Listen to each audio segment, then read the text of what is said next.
大家好，我是阿健，做一个溫暖的廚師。天氣冷，生冷的番茄就不太適合多吃了，那一定是要炒着吃，或蒸着吃，或者做湯，這樣對我們的腸胃才有好處。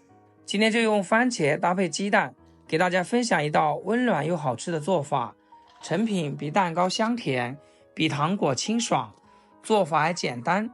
首先準備食材，需要半斤左右的小番茄，優先選成熟度高、表皮光滑的，口感更甜，酸味更淡。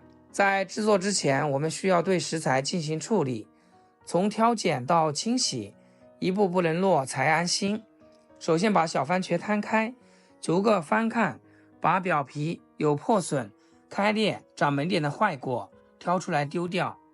壞果不僅口感差，還容易污染好果。接着就到清洗環節。洗蔬菜水果最不能少的就是食鹽，我們來抓一把，再倒滿清水，把挑好的小番茄輕輕搓洗1-2分鐘，時間充足的話也可以放一邊浸泡一會兒。我這裡只是浸泡了5分鐘，你會發現原本清澈的水慢慢變渾濁，表面還浮着一層細小的灰塵，甚至能看到好多的雜質。這都是小番茄表面附着的污物被洗下來的。洗過一遍後，再換一盆清水，把殘留的髒東西徹底沖淨。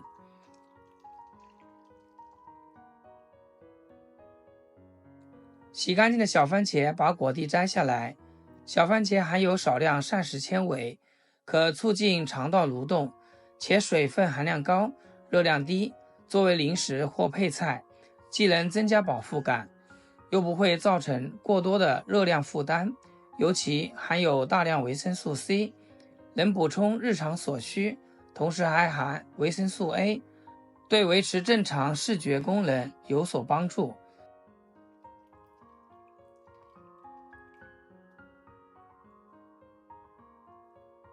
全部處理好，撈出裝入大碗中。接下來我們在碗裡打入2個土雞蛋，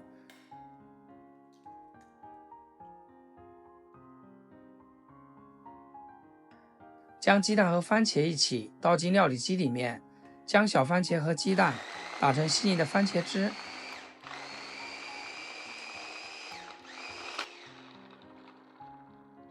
大概打30秒就行，不用打得太碎，保留一點番茄的清香更好。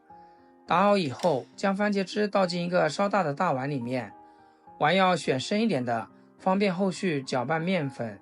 碗裡面加入4克酵母粉，再加入20克的白糖。喜歡吃甜口的可以多加一點，不喜歡太甜就少放。用筷子將酵母粉、白糖、番茄汁攪拌一下，攪拌至酵母粉完全溶解，沒有小顆粒，不然麵粉容易醒發不均勻。溶解以後，往裡面加入300克的普通麵粉，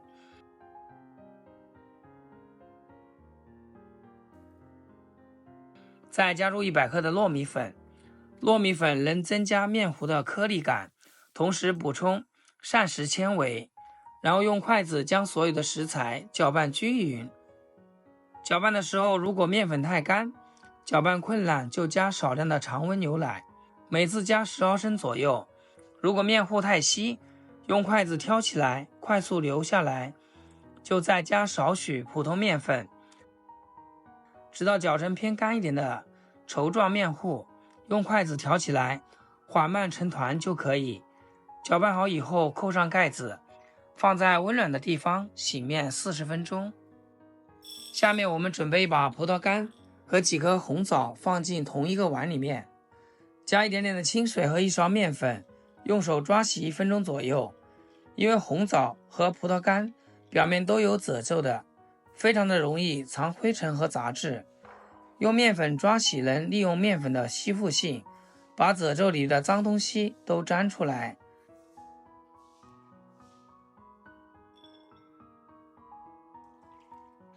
抓洗後，再用清水反覆的多清洗2遍，直到冲洗後的水變清澈。洗乾淨以後把它們撈出來，用剪刀剪成細條，把中間的枣核去掉不要。乾紅棗保留到新鮮紅棗的大部分營養，且風味更濃郁，富含碳水化合物，能快速為身體提供能量，緩解天冷時的疲勞感。最後再把紅棗剪成小丁丁，放在小碗裡備用。現在我們的麵糊已經醒好了，醒好的麵糊表面會鼓起很多的小氣孔，用筷子攪動會感覺到蓬鬆。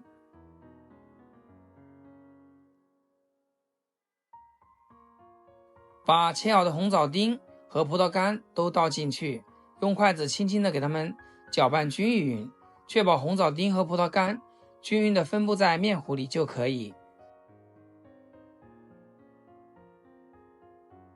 準備幾個平時吃飯用的小碗，碗的大小盡量一致，方便後續蒸製時間統一。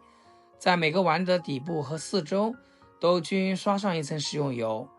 刷油能在面糊和碗之間形成隔離，防止粘連，後續脫模會更輕鬆。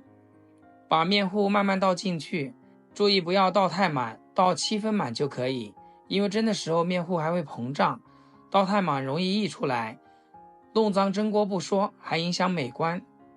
用勺子輕輕把面糊整理平整，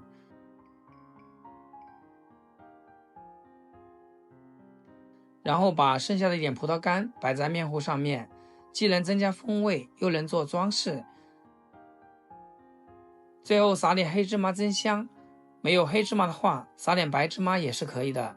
扣上鍋蓋，進行2次醒發，大概10分鐘。10分鐘以後，我们來看一下，現在面糊已經醒發好了，看起來就是已經輕飄飄的那一種。再扣蓋，開大火蒸25分鐘。時間到，這回我們就可以關火了。打開鍋蓋看看，成品鮮紅的，顏色好漂亮，看起來非常的鬆軟。我們把小碗小心翼翼的取出來，稍微放涼2分鐘，等溫度不那麼燙的時候，用勺子沿着碗的周圍輕輕的鏟動一下，讓面糊和碗壁徹底脫模。看一下這個番茄糕，顏色非常誘人，湊進去能聞到淡淡的番茄和牛奶的清香，裡邊加了雞蛋，非常充足的優質蛋白質。番茄富含有維生素 C 和番茄紅素，牛奶能補充鈣質，營養特別健康，口感非常的鬆軟，用手輕輕按壓，快速回彈，吃起來像蛋糕的口感，但比蛋糕更清爽，沒那麼膩，而且都是真製的，不易上火，老人孩子吃了都好消化。如果你也喜歡的話，就收藏起來試試吧，保證這個方法是你沒有嘗試過的，最主要是好吃還不上火。